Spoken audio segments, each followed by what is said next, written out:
Boom. All right, here we go. Ladies and gentlemen, welcome to yet another glorious episode of the Trial and Aaron podcast, but we call it The Tap. I am your host, Aaron, and on tap today is none other than the great and powerful Devon Vickrey. Hi, Devon. Hi, Aaron. How are you? I'm doing so well. Thank you for coming in on a Saturday afternoon. Yes. 100 degrees outside. But the AC is on, so that's why I'm here. AC's bumping, only for you. Otherwise, it's a cool 95 in here. Woo, Aaron. 85 for you, Devon. I appreciate it. You know I spoil you. That's why I like to spoil spoil the guests. Absolutely. Sporting the River Cats hat. Yes. You got a game today. Yes. Your first one ever, you told me. My first one ever. And, can you believe I've never gone to a River Cats game? What finally got you to go? They had a deal that was buy one, get one free. Really? Yeah. Like buy one ticket, get a ticket for another game, or just two tickets for free today? 2 tickets for that game. Today. Today. Who are they playing? They are playing the Chihuahuas. I can't remember where the Chihuahuas are Chihuahuas? from. Yeah. That's always fun. I don't know. River Cat versus a Chihuahua? I don't know. AAA baseball teams have some of the funniest names They really out do. there. Like, do you remember Sean Shoffett? Oh, High school alumni. He I used do. to play for a team called the Lugnuts. Yeah. The Lugnuts, Right. and then I visited a person down in the South once upon a time, and there were the Trash Pandas, like the Huntsville Trash Pandas. That was literally their name? Trash Pandas, just a raccoon and a rocket ship, because apparently Huntsville, Alabama is where all the technology and all the engineering happened for our space program and rockets and whatnot. So, okay. A little fun fact for you there. Well, you know. But we're literally talking about none of that today. None of that today. No baseball facts. No, because we got stuff we got to get talked to. This is straight right. business. Yes. Here on the tap. Oh, Very important things to talk about. Literally business. But Literally. before we get there, I try to do a little show notes Okay, and I take like it. my handwritten. Born and raised in Winters. Correct. Say it, Well, local no, gal. I always say that, but technically I wasn't born here. Woodland? Because there were people that were technically born here, but I'm not one of them. Like- no, I was born in Sacramento. I was Sacktown. a weird kid. What happened? Just Sutter. They didn't Sutter have Health? a hospital at the time. Really? And they just like, all right, born Sac, Yeah. but then shortly thereafter it came to Winters. Yes. You got probably within hours. Very good. You had to get home. Yeah. You already knew. It's like Yeah, this isn't I knew. this isn't I was like, get natural. me out of this place. Can't stand Sacramento. Yeah, no. Just the traffic. And then went through the school system. What year Yep. did you graduate from Winters High School? 2006. 2006. So Which that was 3 years before you, correct? 3 years before me. I graduated in 2009. Yeah, So a okay. little crossover there. Yeah. I don't know. Winters was different back then. It was A little bit. different. We had Cody's. We had Cody's, We had- and we had what was on the corner across the street from. Okay, what's that? Come on. Across the street from Come on, where? Aaron. From Cody's? No, from Pisani's. Oh. was- Dean's. Dean's Frosty. That left. I've lamented this on an earlier episode where it's Okay. like it had to be torn down because we have new lights there. Because other we than put Brinkman light, that but like four-way stoplight. there's But plenty of space there. I think it was. There's plenty of I have space. some conspiracy theories on it. The pod where I was talking about things to make Winters better. You bring back Dean's because there's Yep. plenty of space there, and then Yep. make also make it a little beer garden, kind of like they did in Ooh, Vacaville I'd be by into the that. library, Yeah. Outdoors, maybe some Yep. like misters on a hot day like this. Yep. But we could absolutely I bring it dig it. back. But Okay. have like a year where everybody, you need to write your name. It did seem a little unsanitary in its heyday. Yeah. But you're just making your mark on history. You got to mark your name on Hoobies. You had to. And I hear the Frosty machine, it has floated around. Really? It went to Cody's, then Cody's closed, then it went to the bakery, and then the bakery got sold. So I don't know if the new bakery owns it or Yeah, if the they bakery was have it. still Lester Farms. It I was mean, Lester- all due yeah. respect to Upper Crust. Yeah. You know, they're there. They got some donuts. Like, they listen Yeah. to bitch pissing and moaning of all the townspeople. Like, fine. Bring back the donuts. We'll give you our donuts, even though we never advertise ourselves as a donut maker. Like, No. it's like a traditional Jewish kind of New York bakery. Is it? Yeah. Okay. They got some cheesecake. But hey, they got the stuff there. Okay. I think the people stopped clamoring a little bit. So. Yeah. They were like, God whatever, bless 'em. guys. Man, Warrior Video used to be around. Yeah, Warrior Video. And Classic Video. Can't forget Classic. No, not at all. We didn't have any of we had some of the restaurants. We had, Puda Creek and Buckhorn. Mm-hmm. And then we had Rieno's. Remember Rieno's? Yeah. Yep. But we didn't have Preserve. We didn't have Ficelle. No, was it still the Irish pub at the corner where Preserve is, and then Ficelle. So much has changed. Hoobie's was like that wine cellar type place. Yeah, I forgot about that. Yeah, it's there. Yeah. Lots changed. Yeah. Lots changed over the years. Yes. What is it that you do now? So I was in real estate for a little bit, which is what my mom does. Thought I wanted to get Shout out to that. Sandy. Sandy, woo! My mom used to clean her offices and stuff. Oh, did she? Oh, yeah. Okay, We used to go right where Ace Hardware is. Yeah, Ace Hardware. That's talk about another change. Yep. Fun fact, if you go in that portion of Ace Hardware, the little, the wallpaper is still there with the little houses. Oh, really? I remember there was like an under. Yeah. There was a basement. Yes. Yeah. I was like, oh, this is. In fact, I think we still have. Kitty, for the love of God. We still have some of our files down there. Yeah. Let's see. She didn't mess too much. So she's camera operator number 1. Yeah, thank you. Do it however you need to. I just didn't want to block my face, but I also wanted to be able to talk into it. I don't know. Rested on the boobies. All right. I like it. That's what they're there for. Yep, right. The sandwich fits really nice. Right there. Oh, yeah. That's got to be the utility. Yeah. To hide things, whatever. It's a great, it's a great wallet, Concealed carry. Yeah, totally. Yeah. It could be dangerous. It can be. Anytime. You never know what's in there. We digress. Anyways, what you do now, sorry. Okay, so I decided real estate wasn't for me, and so then I got into bookkeeping by happenstance, and I really liked bookkeeping. Kitty cat. Sorry, just bring her right over here on my lap. She'd stay there. Hold on. Unfortunately, she needs to be banished. Oh, she's being banished. Sorry, highly unprofessional.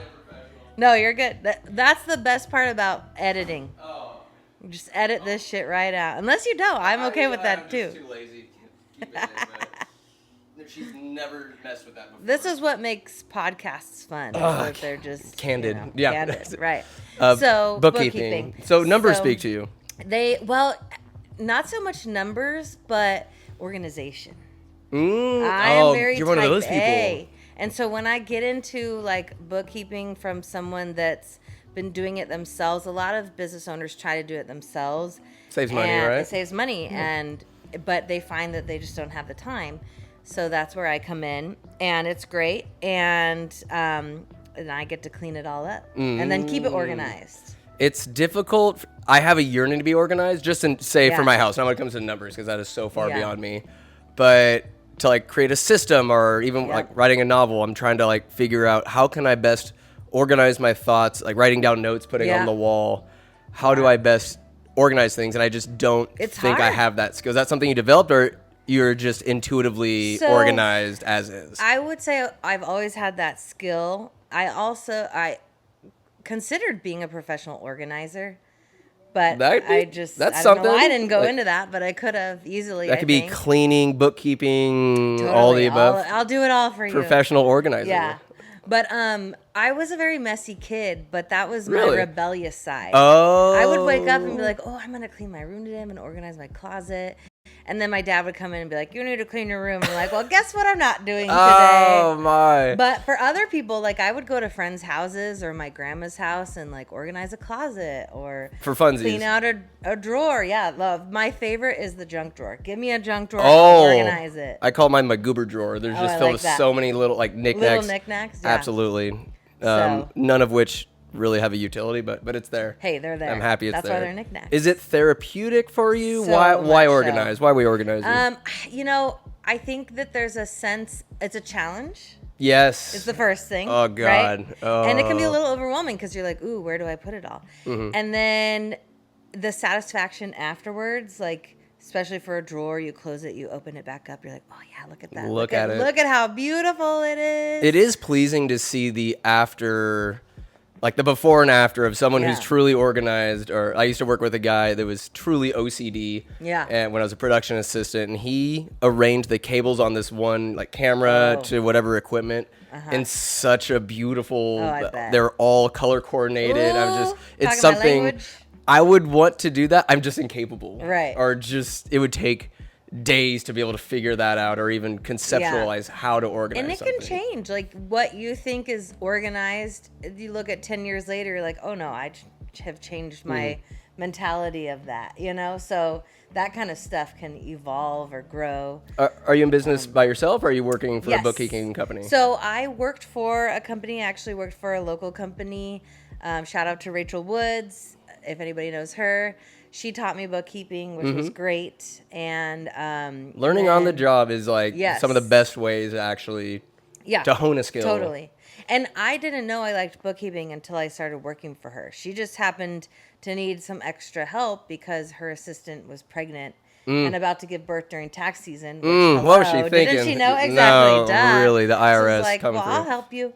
And so then I just, the 2 weeks turned into, I think, 2.5 years. So, yeah. And it turned out to be, did it start off as, all right, I need a job to make money, but then it Basically, turned into, yeah. oh, I'm actually really passionate Yeah. about this.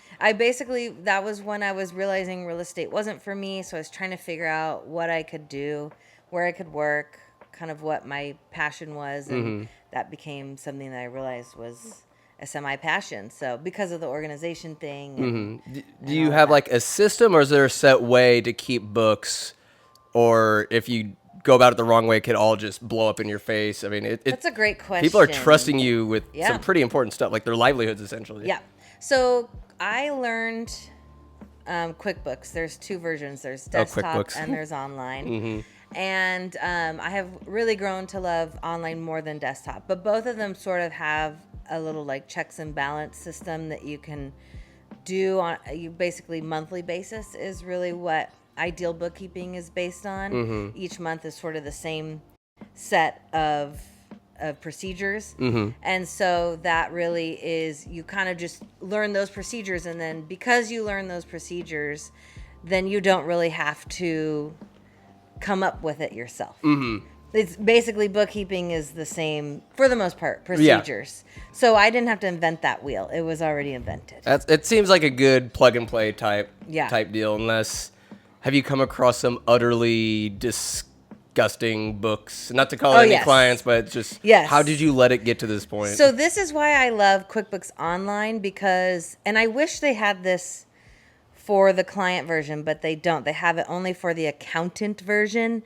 It has a monthly checklist. And that really tells you like what's been going on and if there's just shenanigans been going on. Shenanigans. And so that really, like, especially when I get in there for a client that's been doing it themselves for a long time, and I look at that checklist, I'm like, oh, yep, you've been messing this stuff up for a long time. You can tell there's certain clients, okay, they're truly trying, but Yeah. this is simply not their strong suit. Exactly. And it's simple. Like, they forgot to put the name of the vendor on a transaction. That stuff is like, it's not that big of a deal.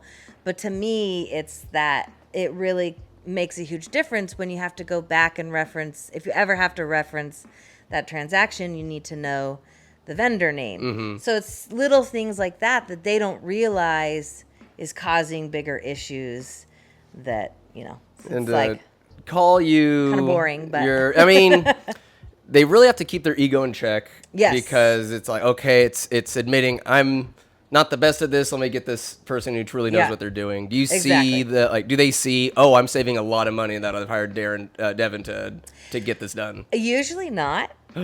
Some people are like, I'll pay you whatever, but I wouldn't say that they feel that they're saving money. I just think they're willing to spend the money. And some clients are a little bit like, ooh, why am I paying you so much? And I'm like, well, you're actually not paying me as much as you could be a lot of the times, but I'm worth it. And I think that they realize that I'm worth it. So I don't know if they view it as saving money, but I would say in the long run they are, because they get to go out and do the thing that their business is actually designed to do. You're saving them time. I'm saving them time, which time is money, as they say, right? So, so I think that's really, especially the clients that appreciate it, that's what they see in the value in it. How many hours do clients, if they're doing it themselves, how long does it take to keep up your books? I guess it's all circumstantial based on the business. It really is. It really is. Like some clients, like to do the whole monthly tasks, all the monthly tasks takes me 30 minutes. Some clients, it takes me several hours. So it just depends. But it really is not so much that it takes a long time. A lot of the times you just have to be consistent. And that's where people tend to be like, and if it's not something you enjoy or you want to do, of course you're not going to do it. You're going to go out and you're going to... Can't wait to do the books instead of like my passion. Exactly. Exactly. So that's kind of where they just tend to like, well, yeah, now it's tax season and I need to file my taxes and my books aren't ready. So that's really when I usually get called in and then they see the benefit. How hefty are potential fines these guys are facing with improper bookkeeping come tax season? That's a great question. Is it pretty devastating? So really, it can be. So I have a client, he recently went through an audit. That was when I got pulled in. He was a client for another business, but he has two businesses. And this other business, he didn't have me doing his books. He was getting audited, so I came in and cleaned everything up and got it ready for the auditor. But because they can go back, I think up to like 3 years. It used to be 7, but I don't think it's that long anymore. But they can go back. And like, do you remember what you did a month ago? Usually not. Can't even remember what I did this morning. Right, exactly. So that's where it can be expensive because you're trying to retrace 3 years worth of steps. And if you do that incorrectly or you forget something, then it can, the IRS agent is there to find money. How does IRS find out all these nooks and crannies that you've missed, but they need you come tax season? You need to fill out all this. If you get something wrong, we know about it. So why are we even filling out taxes in the first place if they know everything? That's the thing about the taxes. The taxes are just the amount. And if there's something that causes them to question that amount, now that's when it becomes an issue because they want to see every transaction that made up that amount. And so then you have to show them everything. And that's where it becomes difficult because you're like, well, a lot of people are like, well, I don't know, I just ballparked that amount. Right. Or I don't know where that receipt was that made up that amount, So I don't know if you recall, but in town there was a local nonprofit that recently had an issue with one of their, I don't know if she was a board member or what, but she had purchased something at Best Buy and they were like, well, what was it that you purchased? And she was like, well, it was gifts for an event. And they were like, prove it. And she couldn't because she didn't have the receipt. Was there a debit card or a credit card to get like the statement from? Supposedly. See, and that doesn't count. A lot of people think that counts. But again, that just shows you the amount. No. IRS wants to see the itemized receipt with each thing that you bought to prove that thing is an actual legitimate business expense. Wouldn't the credit card statement say, oh, at Best Buy bought this gift card, this camera, whatever? Would the statement say that, or it's just the amount? It just says Best Buy $50. So the IRS, in all their wisdom, they think, oh, nobody would ever misplace a receipt. Exactly. So what happens when you can't prove it? Then you owe them the money usually. Jesus Christ. Because they're like, well, since you couldn't prove what that $50 transaction was, we're assuming it was personal, and you put it on your business and reduced your taxes. You owe us taxes on that $50. Have you, not to say people aren't going to try to scam, which, F Uncle Sam, that guy, he bent me over this, he bent me over hard this year. Me too. All of us. Right. Oh, God. In your experience, you don't need to call any, I'm not trying to call it out, I'm just a curious little Kathy of people trying to shiesty the system based on their books, like that you've gone through, like, what are you doing? Yeah. And do you ever expel clients like, hey, I can't work for you because this is some shady shit? I will say that I have considered it, but I luckily haven't gotten to that point with a client. But I do know, like, I'm in control usually with, like, there's one client where he puts a lot of personal stuff on his bookkeeping and I classify it as personal because I know it's personal. Now, if he was then trying to tell me, oh, no, that needs to be business, then we might need to have a conversation. But because I'm in charge of it, I feel comfortable. Okay. For the most part. And also, I do have a little bit of flexibility. The IRS is not talking to me. They're talking to the client. Mm-hmm. So if the client told me that Best Buy receipt, that $50 is business, then I'm putting it to business. So I'm not the one that gets in trouble. They're the ones that get in trouble still because they're the ones that are trying to say it's business. Right. And the one client that went through the audit, before the audit, I was trying to get him to keep his receipts. And I'm like, when he got into the audit, I'm like, see, this is why, because you should trust the pro. Hello, that's what you paid me for. So how many years of experience do you have under your belt? So I started in 2017. So I just realized that I'm at 8 years. Oh my God, 2017. It feels like it was 2 years ago, but also 30 years ago. Exactly. Almost. If you asked me, I'd be like, I don't know, 3 years, 4 years. But also that was a lifetime ago. It really was. Yeah. A couple lifetimes ago. Yeah, exactly. What kind of, have there been any boo-boos, like some mistakes that helped you learn going through it? Absolutely. Yeah. One time I was depositing 2 different clients' checks, and I printed the wrong deposit slip. Like this client's checks went into the other one's account and vice versa. And I was very thankful that both those clients were okay they're chill, with that mistake. Yeah, I mean, they weren't happy about it, but they didn't fire me, and I think they understood. But it's that only happens once before you're like, and still that was like 5 years ago, and I'm still very meticulous about like, okay, who's, But that one time was enough to like, this will never happen again. Exactly. Not to say that it wouldn't, like, it's just more experience under your belt. Like, been there, experienced that. Yeah. That will never happen moving forward. Proof that I'm still a human. Indeed. Right? You are? I am. I mean, I got the COVID vaccine, so I don't know how true that is, but just kidding, you're people. Still a pure human to me, Devon. Don't worry about it. Thanks. But it's like you have to make mistakes. Like, going through it, and luckily to have like clients that are accepting enough. Okay, hey, shit happens, but you owned it, rectified it. Yep. Move forward. Exactly. Good to go. Exactly. What? I mean, we talked about the inspiration for that, but what is this new adventure that you've departed? So you got your bookkeeping since 2017. Yep. You're on a roll, would you say? I'm on a roll, You know what you're doing. My business is making good money. What's your business called? It's yours. You own it? Yes, it's just Winters Bookkeeping. I own it. I am a CEO and a CFO according to the state of California. So. No big deal. You're CEO. Yeah. You have business cards? Cool. I do, but I mostly do a virtual business card because I don't. Oh, you're fancy. I just really don't pass out business cards that much. Saving trees. So yes, exactly. Yesterday at the Wreath Project golf tournament, Hagen Oaks, I found little broken tees, and I had my little Tap Trial Error Podcast gift cards. I just stuck them on each gearbox. I put a couple in the holes. Yeah, smart.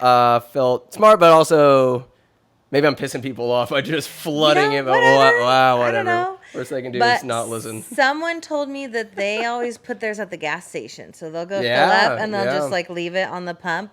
And I always think about that, but I forget. But see, I'm actually this big announcement that I haven't actually announced anywhere yet. So exclusive here on the Tap Podcast, everybody.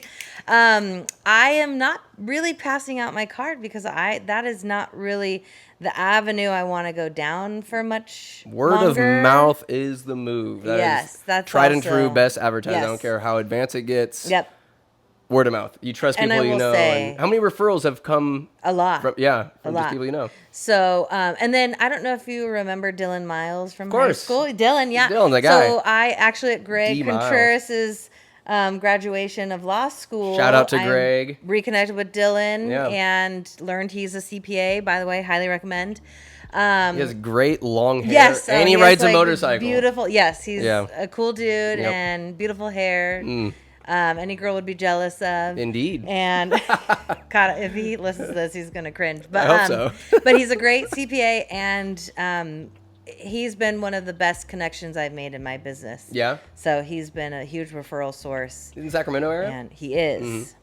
And he just started his own CPA firm. He was working under someone, and that person was ready to retire, so he passed the torch to Dylan. So Very good. Now Dylan is also a CEO, I assume, based on let's go. how his Gotta get his business ass on the structure tap. is. Yeah, you should. I think he'd be an interesting one. He's always been great conversation, and just honestly, he has, because I think he was on the route to become a comedian at one point. He's always had that. I didn't know that. He's just always had that funny, just quick-witted and just a genuinely funny person. Like, he can make anybody laugh. Yeah. So that's awesome. God bless him. I don't remember him from high school because he was even younger than you, right? Or was he in we're in your the grade? same grade. Same grade. Okay. Yeah. So you guys were freshmen when I was a senior, so like whatever. No big deal. Because were you with Nick Hedrick and Greg, or were you? No, 1 year older. Okay. All right. Yeah. Very good. Yeah. So the way you can remember is Judy and her brother are only a year apart. So we were a year apart in school. Judy and I were older. Then they were the next. Judy Arce. Ozzy was. Ozzy. Yep. Yeah. Solid. Yeah. This is such a Winters conversation. Hey, right this now. is for Winters by Winters. Like, eventually we'll awesome. expand to Yellow County and those small businesses and whatnot. Yeah. But this kind of coincides. Like, you do bookkeeping for majority small businesses. Totally. And I want writing for the paper. Every small business owner has an inspiration, a fire, a reason, and just total ambition towards what they're going for. Yeah. So with Winters Bookkeeping, you started that doing it yourself, and now you're shifting gears. Because I knew it was not a forever thing for me. It's a passion, but it's not the number one passion. What is the number one passion? So the number one passion is actually still real estate, but I really want to invest in real estate. And How so? Buying rental properties, fixing up homes, reselling them, those kinds of things. But all that takes money. What's capital? What's that? I know, right? So if Uncle Sam would keep that guy overcharging me for taxes, I'll never have money. It's just exactly.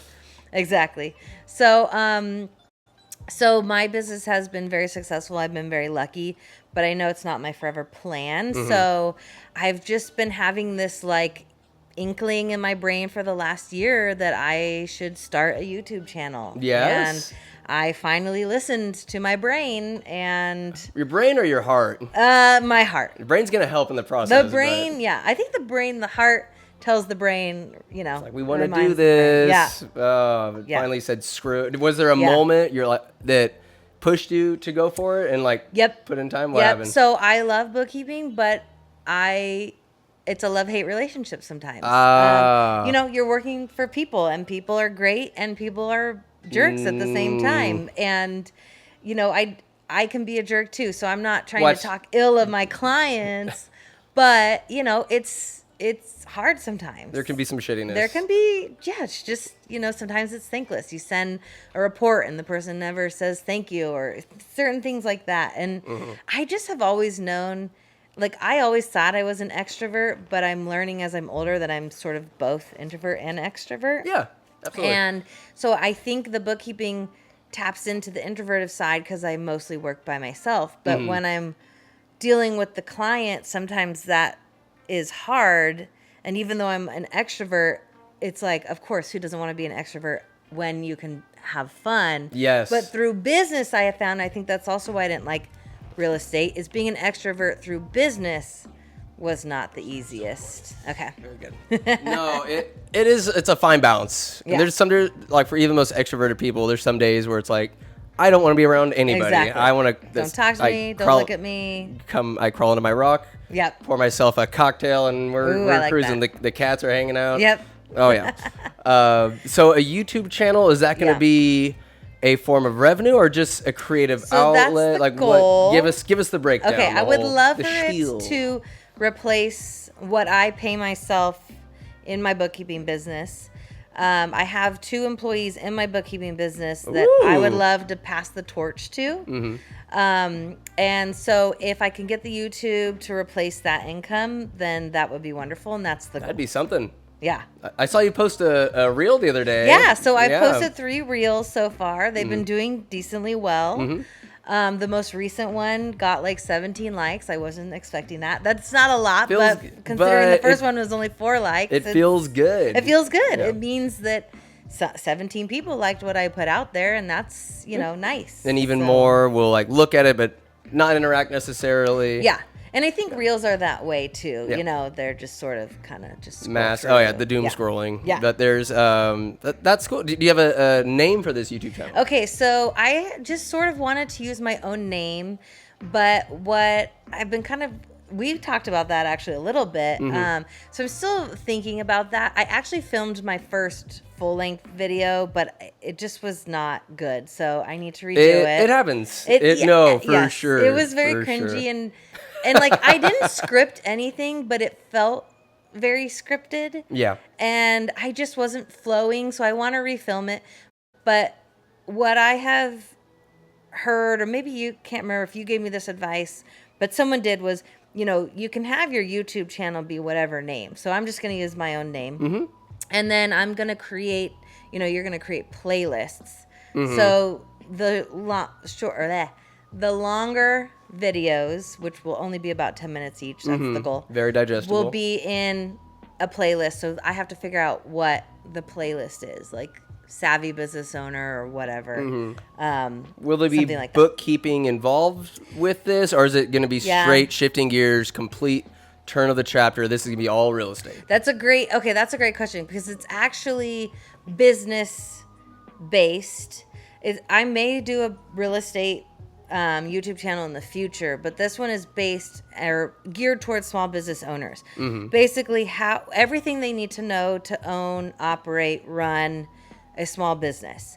And because as I've been in bookkeeping, I have seen that business owners know what they're talking about to an extent, but they don't always know that they don't know what they're talking about. So really, like, the first video is going to be about LLCs versus S corps. When you're starting a business, sometimes you don't know which one you should be as you're starting. So it'll just be a quick 10-minute, like, explaining the difference between those two types of business entities. What we should have learned in high school. Or, will there be any tax tips and tricks on how to do taxes? So what's tax deductible? I don't do taxes because that scares me. Me too. Which is why I love Dylan. Yeah. Because it doesn't scare him. Yeah. But what I would like to do, certain things like, a video on why you should save your receipts and then how you should save those receipts. So I would like to kind of pull in some tax law, like, because it is actually tax law that you are to save your receipts for a certain amount of time. And then I would also kind of like to go over, like, what you can deduct, what you should deduct, what you shouldn't be deducting. But of course, there's always going to be the caveat that you should be talking to your professional, your tax preparer, or your CPA.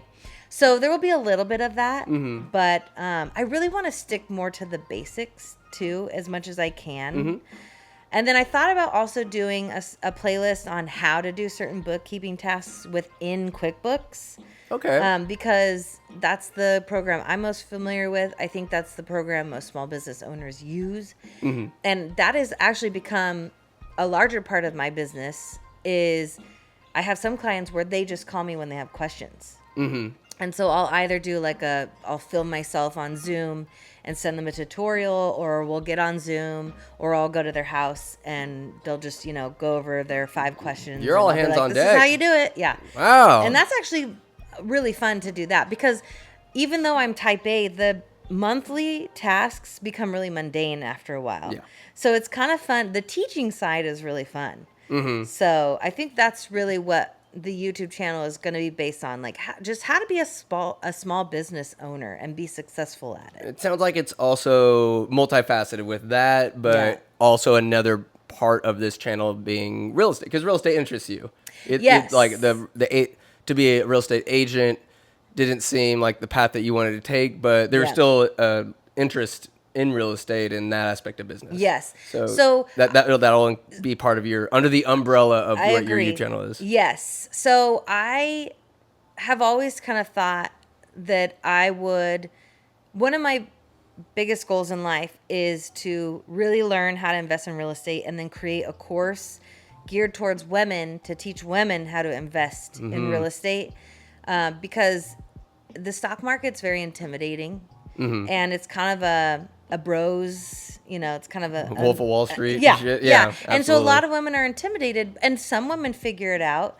And even for men, I think it's intimidating too. But, I think we think of Wolf of Wall Street when we think of it. Someone who's day trading. Well, that's not really, investing in stock is so much easier than that. Mm-hmm. But I think that it is understandable, but that is a hard to understand way of investing. Whereas real estate, I think everyone understands real estate.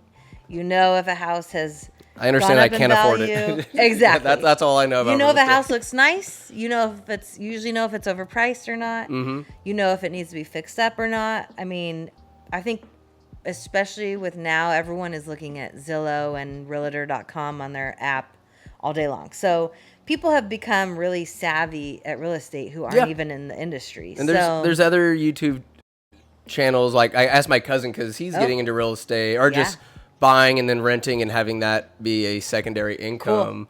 Cool. Are you going to be covering real estate in other states? If you live in California, buy this place, rent it out there, or like what I guess will it encompass when it comes to real estate? Yeah, so I would this first chapter of the YouTube being about business is sort of my practice. Mm-hmm. And then as I start to get the funds to be able to invest in real estate, I would really like to follow my own journey through YouTube. Step by step. Yeah. Yo, hey, I like that. I'm doing this for the first time. It'll probably be a more candid YouTube channel. Yeah. Where I'm like, walking around with my camera or whatever and just come along with me with my first flip. Come along with me with my first investment property. Let's do this together. Let's learn together. Let's watch me fail. Let me tell you how I failed, It seems like you're not afraid to be vulnerable or just show like your human side. Hey, I've screwed up. Here's where I screwed up in this part. One thing I remember my mom doing, because her and my pops have played the real estate game. Okay, like the older generation, they just know how to play these games, right? Yeah. And with an ex of mine, like we were looking for apartments.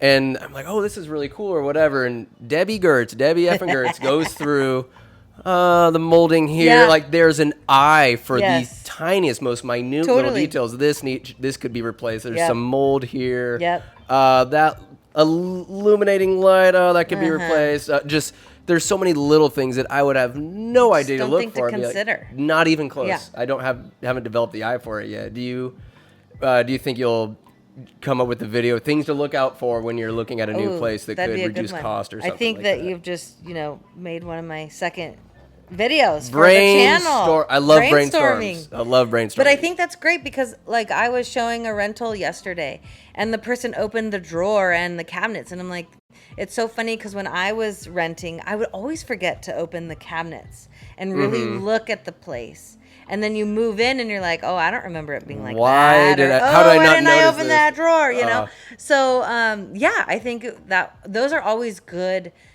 videos too. Like don't forget to consider this. This is what you should do in this situation. This is how you should do this. I think those are good videos. Do you think you'll run interviews with, say, Chad Stocking or Curtis or Courtney or the Stocking Real Estate team? I would love to. I love the Stocking Real Estate team. They're not bad at what they do. They're pretty good. Yep.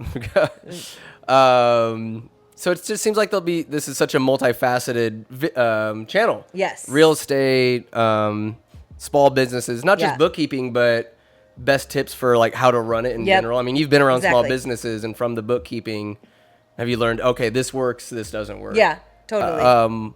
What are some of the biggest mistakes that you see small businesses making? I think the simple things like, okay, for example, not keeping your receipts. Like it's so easy to do that. And you don't think like a lot of business owners say, oh, I don't have time for that or whatever.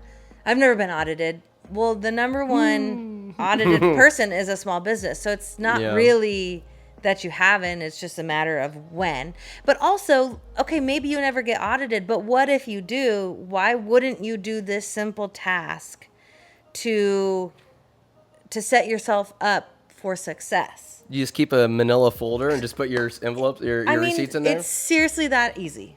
I mean, I have a folder that's filled with a bunch of W-2s. The years are out of whack, but I mean, I got them.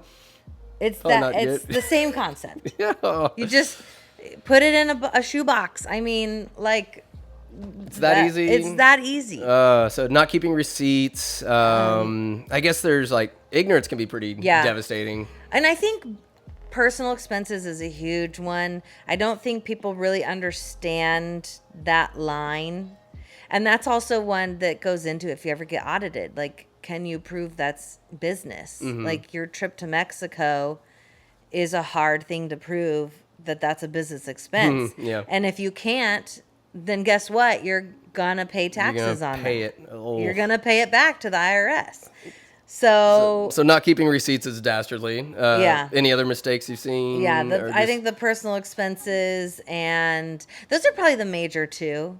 Just fiscal irresponsibility of like, oh, I'm going to go buy this car. It's like your company can't afford it. Right. Do people have, are they disillusioned at time of what they can or can't afford? So I would say that most small businesses that I work with, they're actually pretty successful and they're not really buying big ticket things. Or if they are, they'll usually ask, like, is that something that I can do or how do I do that? All right. Which, thank goodness. Yeah. But I would say one of the videos I want to make is how to read your financial reports, because every month I send the companies their profit and loss and their balance sheet. And even I didn't know how to read those when I was a business owner before I got into bookkeeping.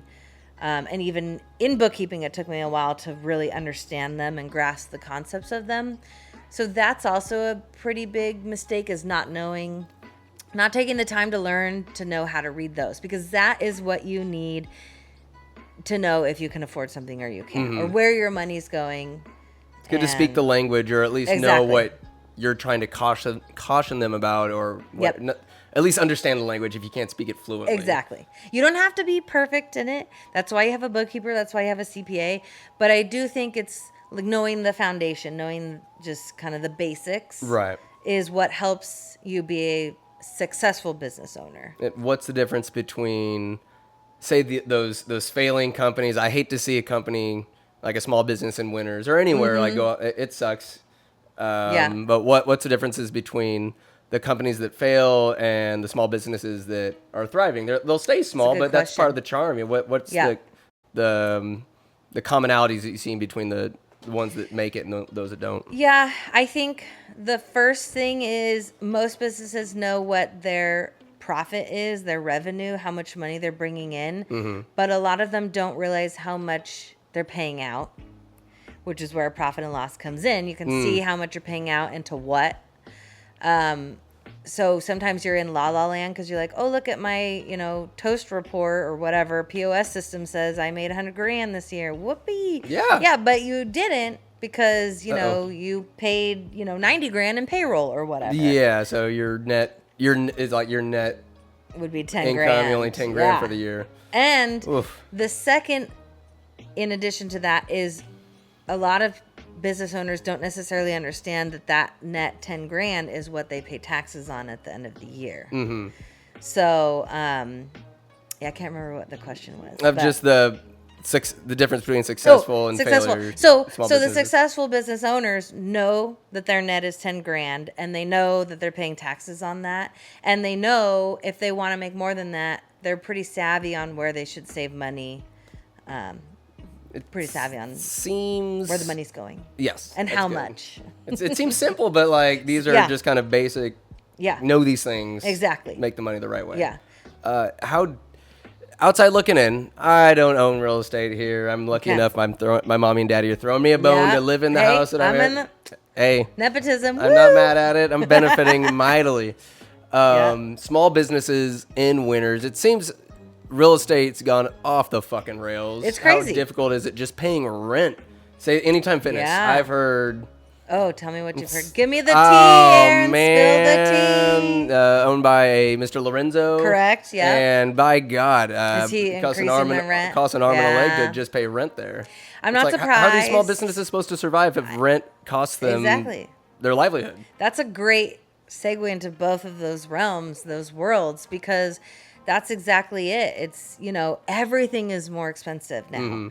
I mean, so it's like I go and get a burrito in town. It was like $15, and with a tip, it was $18. I'm like, I remember this was $8, like before COVID or whatever. Damn it, you know? Like, so it's just crazy, and that's why, you know. So you kind of have to decide, but I will say the rental market is following the real estate sales market. I was going to ask, why is it's slowing down a little bit? Is it? It is. It's like, wouldn't it benefit the? I understand that Mr. Lorenzo. Yeah. You're trying to make a living as well, right? As a building owner. Yep. But to not charge as much rent to ensure, okay, I'm not going to run this small business out of town. Here. And if totally. I think having a small business paying less rent would yield more money than a vacant building because they could not afford it. So we had a client recently, and they listed their residential rental property at $3,000, and not but 6 months ago they would have gotten that easily. Mm-hmm. But the market has slowed a little bit, and so we encouraged them to drop it to $2,800, and now we're getting inquiries. Mm-hmm. And that is what I'm seeing also with the sales. So, but I agree. It's like, do you want to have it vacant? Too. Yeah. Or do you not?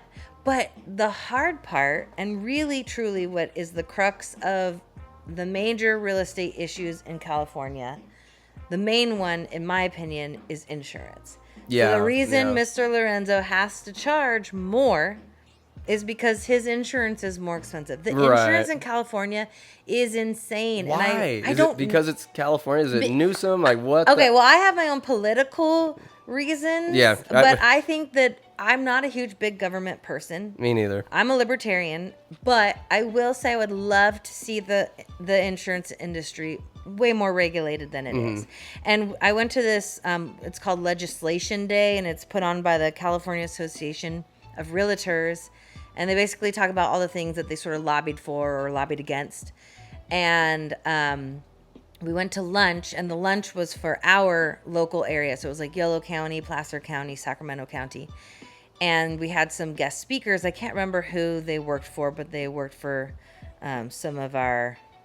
I'm really bad at politics. Congressmen, right? Yeah. Is that who we have? I hate them all. Whatever. There's no politician that I've ever liked. They represented politicians in California. I'll put it that way. And they were basically saying, like, we are trying really, really hard to get all the politicians in California to understand that the insurance, what's going on in the insurance industry is dire and needs to be looked at now. They're taking advantage. And they didn't want to look at it. They said it's not, because they're probably getting paid off too by the insurance. Politicians don't think it's an issue right now. And I'm like, well, I wonder why they think that. Because they're getting paid. Oh, insurance goes up. Oh, we're going to get a nice little bonus. Where'd this bonus check come from? Off the books. I don't know. Oh. I don't know. Funny how that works, isn't it? And yet all these small businesses are suffering because of insurance, because of... Right. Look, I had health insurance. It was over $600 a month. Basic, like bronze plan. I had to cancel it because I couldn't afford it, and I still had to pay $200 to go to the doctor. It's like that's your why copay? I'm paying $600 a month for this to cover and that. And you don't even get a lollipop when you leave the doctor's office. Come on! I want a cute little Band-Aid and a lollipop. Son of a bitch. What does the world come to? So it's just crazy to me, and I think that's the major. Everyone's talking about that is the major expense, especially for rentals in commercial and residential. I cannot imagine some of the downtown prices. I remember interviewing Mike Fieros, I believe. He's the barber at Elevate. Yeah. And just that that is prime. It's a great real location. Estate.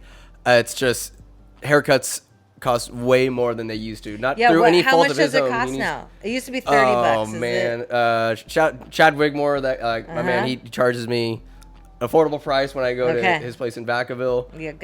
Downtown though, like they're charging what they need only to make money and then pay insurance and then pay rent. Yeah. I want to say upward. I mean, to get a standard anywhere in Winters, I'd say it's going to be over $30, over $40. This is coming from a guy.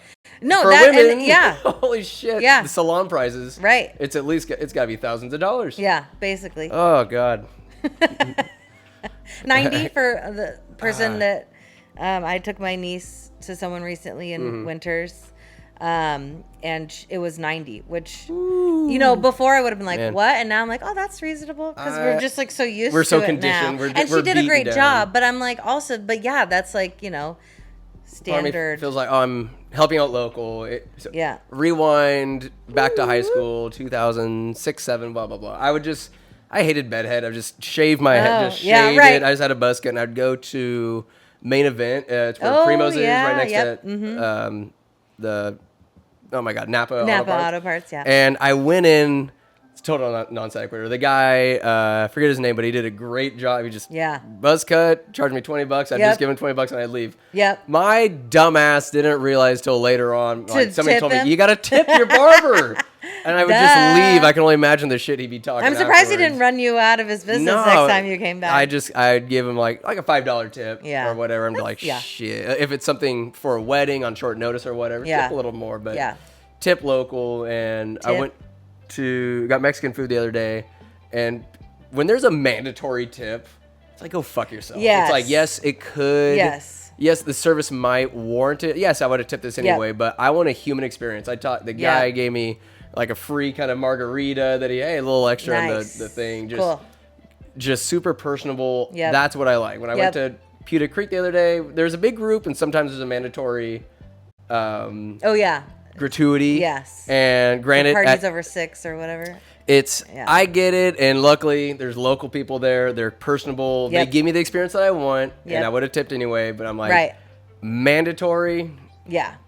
Couple of these. That's very, because you can get shit service. Like, you don't deserve this tip. No. Like, why would I come here ever again? Tipping used to be, my mom goes off a lot about the minimum wage. What does Sandy say? Minimum wage is not it was never meant to be a livable wage. I call it a dying wage. Okay, well, so it was meant to kind of be for, like, say, high school students or people starting off to get them to the next step in their career. Now, I can see how some people have chosen to work in careers that, like, not everybody needs to go to college and be making $100,000 a year. Absolutely. But, like, working at Taco Bell should be minimum wage, and minimum wage shouldn't be $20. We shouldn't live in an economy where $20 is minimum wage, because, especially everything else is going to go up in price. Everything else is going up, has gone up. It shouldn't be something that you pay your rent with. It should be something that gets you to the next level in life, whatever that career choice is. For those kids to learn the value of a dollar and get some work ethic. Totally get it. Sometimes circumstances, you got a single mom and needs to work a couple jobs. Exactly. Single dad, whatever. If someone says, hey, I love Taco Bell or In-N-Out Burger, I want to make this a career. Like, who am I to judge someone on that? I'm not going to judge you. But for me, it was working at the Thunderbirds for the Stockings, back at when that park was still around, that baseball park. Just taking tickets or whatever. That was part-time and made a little walking around money. Just kind of get you step in the door. And tips are sort of in the same vein, that it made the difference between the minimum wage and, it's just a little extra. Really, I think that it's okay to have the standard be that you should tip. I don't really like the word should, but it's okay that you should tip your barber. You should tip your person bringing you your food. But you need to earn the tip, and it is okay for me to decide what that tip is. Yeah. If it's a really good, I tip about 50. I mean, like, there's the suggested tipping. I'm like, usually 10 is about 10 to 15 if it's really good. I mean, I remember giving the guy a hug. I was like, "This is fantastic, sir." Like, it was dope. Right. But he's like, "I don't want your hug. I want your money, sir." Like, no, he got the money. He got the money. But yes, and that's, I think, part of tipping is sort of the idea that it's, because I don't know if it's still this way, but especially servers make less than minimum wage. There's like a serving wage, and then there's minimum wage. So the tipping sort of kind of the tips go up the wazoo at a strip club or something like that, which I'm just like, I'm not entertained or whatever. Right. Like, what a waste of money. Are you not entertained, I'm not entertained. Would you tip if you went to a Magic Mike show or something like that? Sure. It's like, I mean, but I need the pageantry. I need the dancing, the athleticism. Yeah. Wow me. Exactly. So, did you decide an official name on the YouTube channel? Okay, not yet. So I need to keep brainstorming. Brainstorm it. How can people get in touch, get involved Yes, for your okay. bookkeeping. Totally plugging yourself Okay. here. So I would say that how you can support me is watch my YouTube channel. Yes. My videos. It's just my name at Devon Vickrey. That's my Instagram and my YouTube. I'm, bear with Facebook. me. I'm almost 40, so I'm Hey. a little bit slow on that stuff. You so got it. I'm gonna, I'm working on the social media stuff. I don't know. Should I be on Facebook? You tell me. Usually, if you have Instagram, Facebook kind of coincides. Yeah, and I you mean, can just post you to can both. link them, so why not? So I probably should do that. But I'm hoping to have my first video, full-length video, up and running in the first week in June. So Nice. That's around the corner. Yes, Right here. exactly. I'm hoping to have this stuff edited and put out there. What's your turnaround time? What in your brain? What Usually, I like to get it done within a week, so Okay. hopefully have this up by That's next. my goal. Well, I'll have one. I'm experimenting with different days to post. Okay. Usually it's Yeah. Fridays, but I'm like, well, Okay. maybe Tap Tuesday sounds good. Okay, to I like that. Release like on a Tuesday. People are working.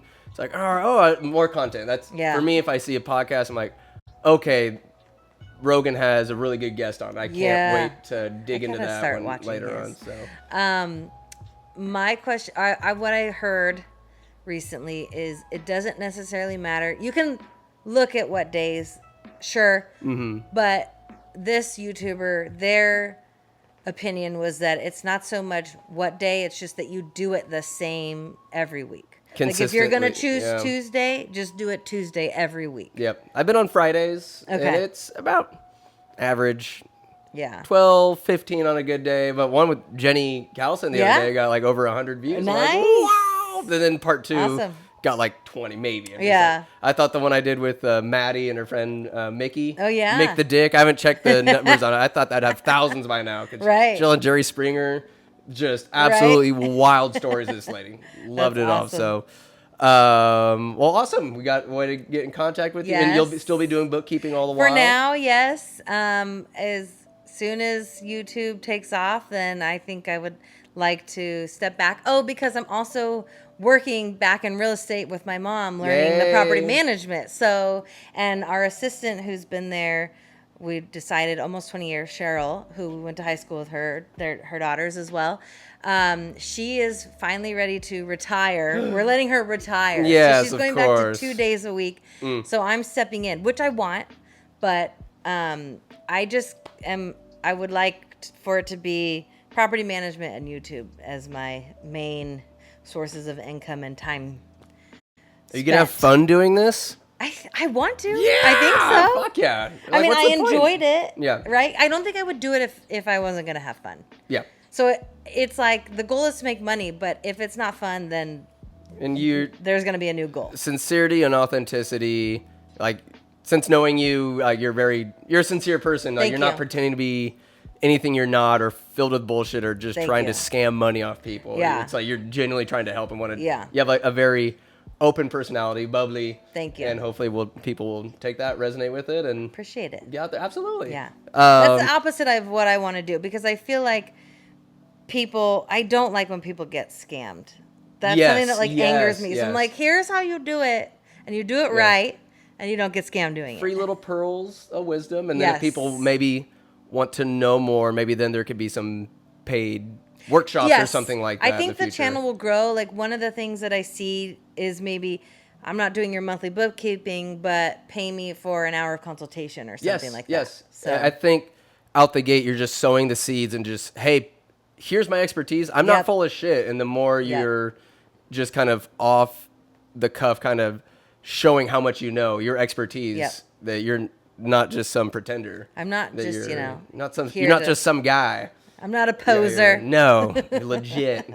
Well, I said the phrase off the cuff, and that is a wee transition to how I like to put a button on each episode. Okay, let's do it. If it pleases. So, off the cuff is 10 completely random questions. They might have something to do with what we've been talking about, or nothing at all. They're just kind of out there, just rapid fire. Number 1. What's the biggest boo-boo you've ever had? Growing up playing sports or whatever, some broken bones? Oh, yeah. So my first and probably biggest was fracturing my wrist in 5th grade. Why'd you do that? Thank God it was the left hand, not the right. I fell off a bike, skidded in the dirt. So just lost control. Yeah. So I grew up on a ranch, kind of much like you have, and you're going to turn around in the dirt, and you hit some gravel, and you lose control, and women drivers, am I right? I mean, come on! I didn't know how to turn left. I got you. But a broken wrist. Yeah. Well, luckily it was just a fracture. Still couldn't have felt good. But yeah, I mean, so no surgery, but it was, it hurt. No, that's a decent boo-boo. Yeah, and my parents were out of town. Oh, no. So the babysitter was like, great, now I got to take her to this the dumb ER. shit. Yeah, I got to right? take care of this. I'm going to get fired. She No, didn't. She was wasn't the on best. you. So that was probably the biggest boo-boo you've had. Boo-boo. That's as Besides far as a rolled boo-boos go. ankle, I've had a boot a few times. But, There you go. Yeah, what's life without it? Got a boot sometimes. You got to. Excuse me. Edit it out. It's fine. Yeah, we're good. I'll just make it louder. ASMR. Right. If you had magic powers, what color would they be as they come out of your fingers? Or would you have a wand? How would you? Ooh, I do like the wand. Yeah. But, then you got to remember to carry the wand. And you Yeah. can lose the wand. Like, if Harry Potter has taught me anything, the wand I was can be a gonna little bit I volatile. didn't know how much I can dive into Harry Potter. Yeah, we can go there. I don't remember everything, but I did love it. And I read it as an adult, which I highly recommend. Absolutely. So, I think out of the fingers. Fingers I are always good, liked Storm from X-Men. Yo, so I didn't realize you were so much of a anything nerd. a little bit. So Storm's my gal, Yeah. so she kind of had that like purpley white. I was into that. Purpley white's good. Yeah. I like that like purpley violet white flame color. kind of thing, Yeah. So, alrighty. That would be my whatever that power does. Maybe like Storm, maybe it'd be electricity, zap you. Control the weather. Yes. And whatnot. Control people's books. Yes. Bring it here. Yeah. There. Ranch or blue cheese? Oh, ranch. Ranch.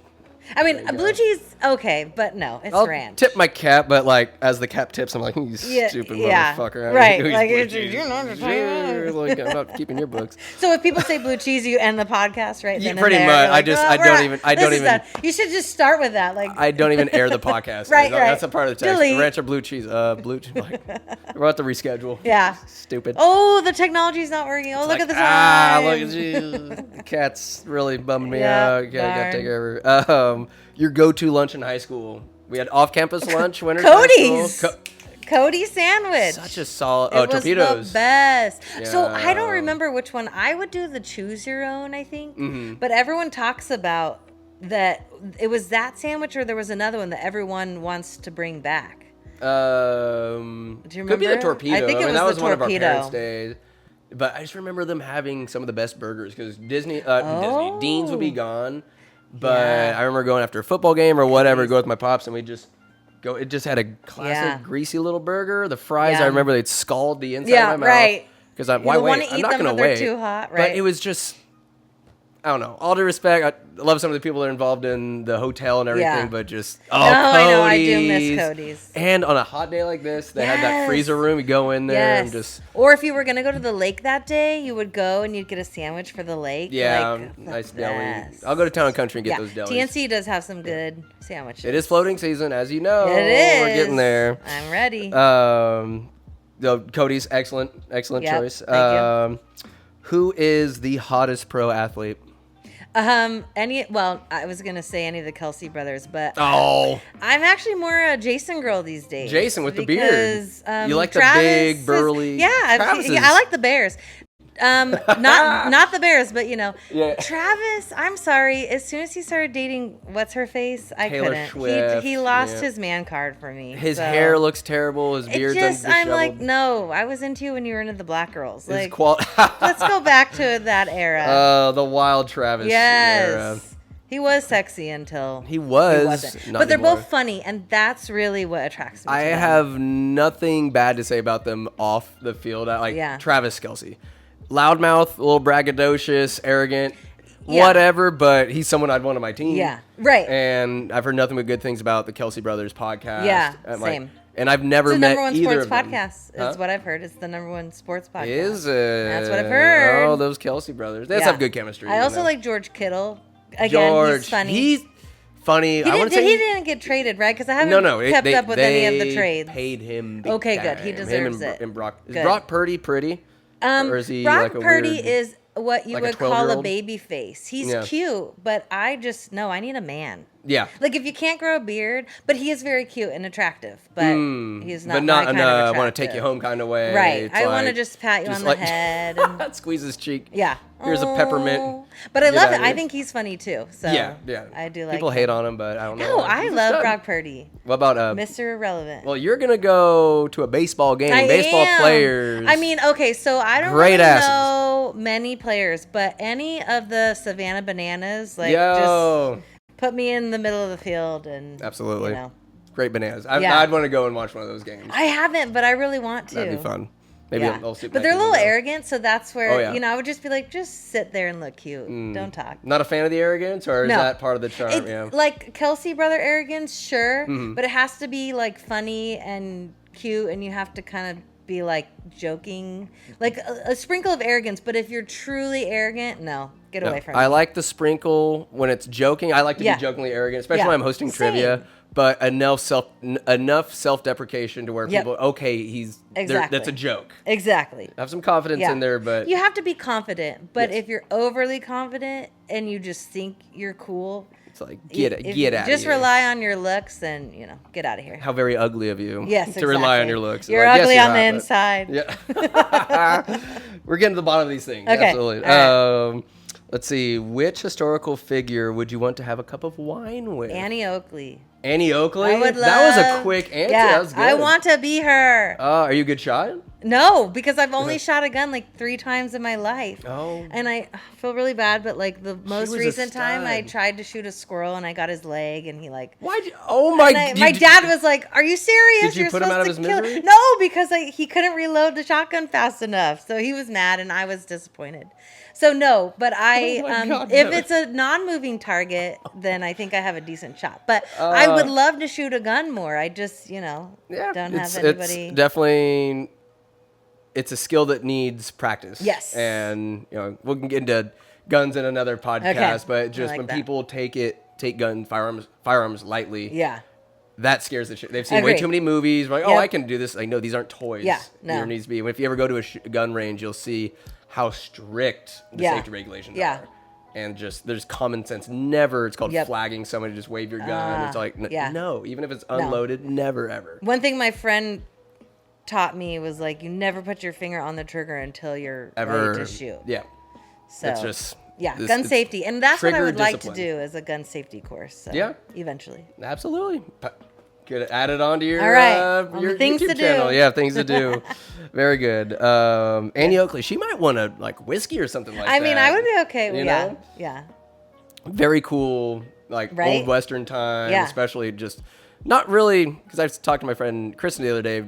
If we go back in time and check things out, not to say nowadays perfect for women, but the further back in time you go, Yeah. the less safe it is for not just Yeah. women, but like people of color. Right. It gets pretty I mean, when dicey. people say It's pretty dicey. the good old days, I really like this this- one talk radio station, and he's like, sometimes the lady's like, oh, the good old days when it was easy. He's like, yeah, when there was racism and sexism, and she's like, okay, whatever, that's not what I meant. Like, The 90s. the Yeah, 90s, exactly. but when I go back and look at some of those WWE videos or Yeah. WWF, like what they got away Yeah. with saying and doing, Right. like I what? know. It's Well, like- one of my favorite shows is Modern Family, and I'll Yeah. rewatch it. And even that, I think it like- aired in like 2000 or something. And some of the Mid-2000, yeah. jokes that they make, I'm like, dang, you could early even say to that mid today. 2000s was still had some the flavor of the Yeah. 90s. It was washing Yeah. away though, and now we're I know. in an era now where Yeah. you can't make any Kind of jokes. swung the gamut a Yep. little further. So I like to say some wild things, like Okay. not out of pocket Okay. stuff, but like I talked about my top favorite war movies, and I just Okay. in the last podcast and talked about how these people fought and died for our freedom of speech. I'm like, Yeah. I'm happy to be saying some wild stuff, or Yeah. not gonna. I think we're very lucky. Very much so. You know? Just keep telling jokes. We gotta have comedians. We have to be able to laugh and poke fun and. Yeah, I fun. think if the comedian is everyone's fair game, that's the kind of comedy I like. Yeah. You know, Go wild. Let's just make fun of everybody. Yes. and I'm okay with that. Everybody. Like we should be able to make fun of ourselves a little bit. You have know? to. If you can't laugh at yourself, Yeah. then you pull your head out of your butt. Exactly. Have a sense of humor. Exactly. Especially about yourself. That helps you, Right. like, yeah. I digress. Let's see. Your favorite animal? See, this is a hard one. Clearly I not don't squirrels. know. I know, right? No. I actually think squirrels are cute, but River cats? what is a river cat? Like, what even is cat that? It's like, Maybe oh, I thought it had the people at a little homeless guy on encampment it or something. Yeah, right. Basically, a rat. I have always liked not wild cats, but like pumas, Bobcat. Oh, yes. bobcats, Mountain lions. I always wanted to have like a jaguar as a pet or That'd something. be cool. Right? Talk to them. Maybe that's part of your magic powers and your purple. Like you can just correspond with them. Yeah. Just to see how athletic. My cats are silly little geese, but they're wildly athletic. And to see, I saw like a mountain puma elevate himself. I like to say it when it comes to animals. Right. Bound up about 50 feet in about 3 jumps. That's crazy. And just how did you, this vertical rock face, did you manage to do that? It's just incredible. Like this elegance to it. They're Yes, like, so heavy and powerful, but they're elegant. They're poetry in motion. Yeah. These gatos. Very good. Big cats. Yeah. Number 9. If you were going into a gladiator fight, what weapons or shield, like what are you going into battle with? Did you go 2 swords, big axe, maybe like a trident, or what's your packing? I have been reading some Sarah J. Maas. So that's what you asked me when I was reading the other day. This series is the Thorn of Glass. Right before I read Throne of Glass. Then I read A Court of Thorns and Roses. Oh, that's and they're all smut. into some. Yes, I love it. My I love God. it. But there's a lot of warrior stuff in there. So it's like, I really want to take martial arts and I want to learn how to wield a sword properly. That'd be fun. So I think that would be, and I've always whenever I was a kid playing imaginary a sword. So I think a sword. Found a good stick.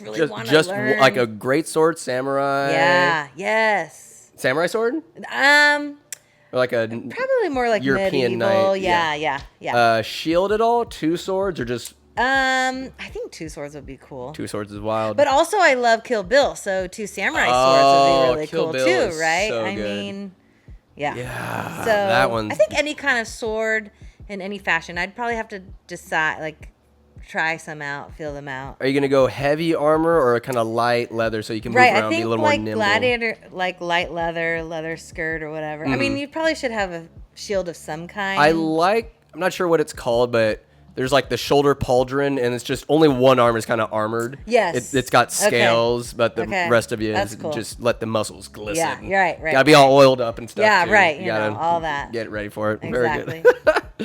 All right, you're going swords. Yeah. Excellent choice. All right. Last question. It's a little heavier. Okay.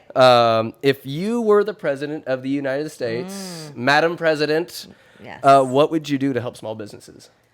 Create a YouTube channel? Gosh, I would create a YouTube channel, teach small businesses stuff.